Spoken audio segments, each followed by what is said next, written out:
Hello again and welcome back, and I'm back.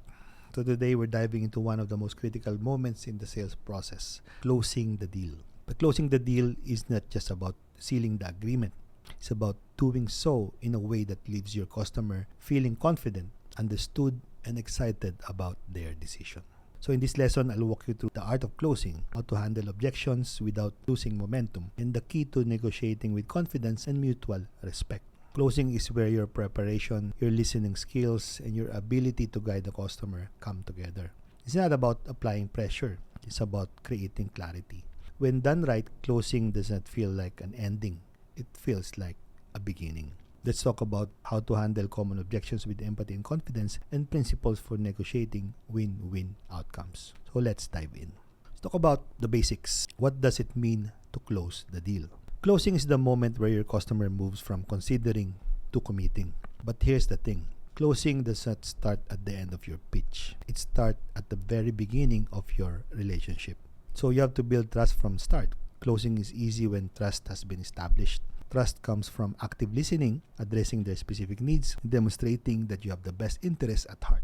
You also have to recognize buying signals to identify the readiness and use assumptive close to move the conversation forward. Again, for example, in real estate, on the first showing, reassure the customer that your goal is to find a home that fits their lifestyle and budget, not just to make a sale.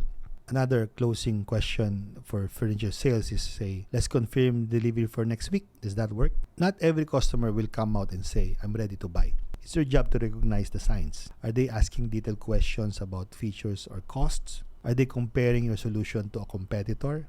Or do they seem excited or engaged when you discuss how your product or service fits their needs? Again, for example, if a client starts asking about delivery times or customization options, that's a strong buying signal. For B2B, if the client is interested in the schedules or the return on investment, then again, that's a good sign of readiness. Going back to the assumptive close, it's really a subtle yet effective technique where you act as though the decision has already been made. Again, for example, in B2Bs, let's schedule the onboarding session for next week. Does that work for your team? So those are examples in the art of closing the deal. Let's now talk about overcoming objections. Let's address the elephant in the room. Objections are not rejections. Just be clear on that. They are opportunities to clarify, educate, and reassure. When a customer raises an objection, it's a sign they're considering your offer, but need more information to feel confident. It's your job to acknowledge their concerns and address them with empathy. So common objections is like, say, it's too expensive. Answer to that is don't argue. Acknowledge the concern and reframe the conversation around the value. Another example is, I need to think about it. So ask open-ended questions to uncover the hesitation. For example, I understand that price is a big factor. Let's take a closer look at what this home offers in terms of long-term value and potential resale. Another objection is, we're already working with someone else. Then, try to highlight your unique differentiator, or say, I hear you, but let's talk about the ROI or the return on investment that this solution can deliver over time. It might help put the cost into perspective. So for example, in insurance, that makes sense, but this is an important decision. What specific concerns do you want to think through? Or another objection is, I'm not sure this is the right fit. The action to that is revisit the customer's needs and align them with your solution. In furniture, you mentioned you need durable yet stylish furniture for your office. Let me show you how this line meets both criteria. And again, like say the client is already working with someone else or your competitor, you respect their current relationship but highlight what sets you apart. So for example, yeah, that's great to hear. How has that solution been working for you? If there's anything they're not addressing, I would love to show you how we can fill that gap. Let's now talk about negotiating. So win-win outcomes build long-term relationships. Negotiation is where many people, falter. It's easy to feel like giving away too much or not holding your ground. But confident negotiation isn't about winning or losing. It's about finding a solution that works for both parties. First is know your worth. So understand the value you bring. Go into every negotiation understanding the value you bring. Confidence comes from knowing your product or service delivers results. Next is listen more than you talk, to let the customer share their concerns. Sometimes all they want is reassurance. For example, is I hear you're concerned about the premium of my insurance. Let's break it down and see where we can adjust without compromising your coverage. The number 3 is be willing to walk away. Confidence also means knowing when to walk away from a deal that is not right.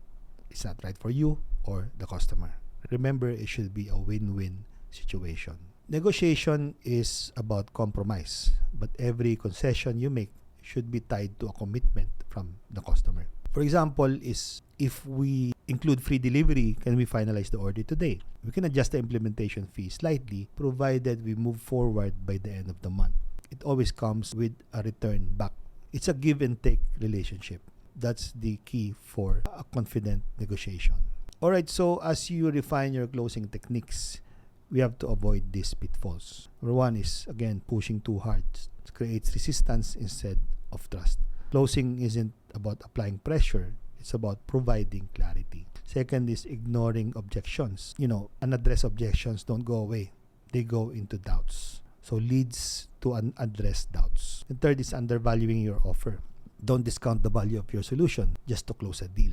Again, it has to be a give and take relationship. So let's wrap up with actionable tips to improve your closing skills. Number 1 is prepare thoroughly. Know your customer's needs and how your solution fits. Second is use positive language. Frame the conversation around success. Words like when instead of if assume success.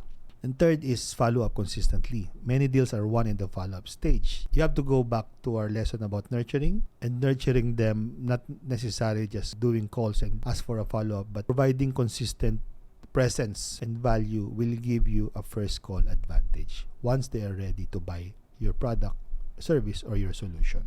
So let's recap. So closing is about clarity. It's about guiding your customer confidently toward a decision. Next is objections are opportunities.